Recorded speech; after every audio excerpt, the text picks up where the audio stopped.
Hello everyone, how are you? I am Akrash, your teacher here, and I will teach you different questions and their answers. So I welcome you on classtheta.com.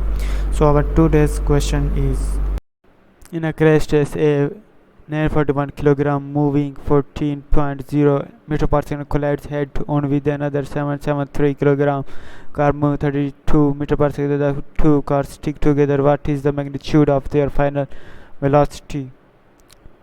And the answer of the question is to find the magnitude of the final velocity of the cars after a collision. We use the principle of conservation of momentum. According to the principle of conservation of momentum, the total momentum before the collision is equal to the total momentum after the collision. Mathematically, this can be expressed as m1 multiplied by v1i plus m2 multiplied by v2i equal to m1 plus m2 multiplied by vf, where m1 and m2 are the masses of the two cars. v1i and v2i are the initial velocities of the two cars. vf is the final velocity of the combined cars after a collision. Given m1 is equal to 941, v1 is equal to 14.0, m2 is equal to 773, v2 is equal to 32.0 minus 32.0 negative because it's moving in opposite direction.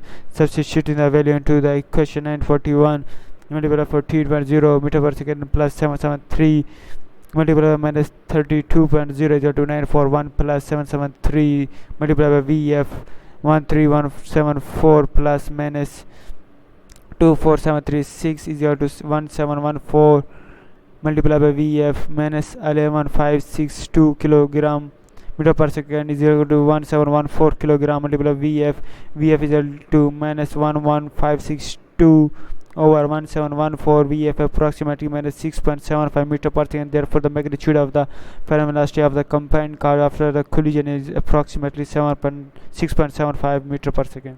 Thank you for watching the video. If you have any question related to this video, please post a comment below. If you have any question in your mind, you can also post on the website and I will be answering you in the next video.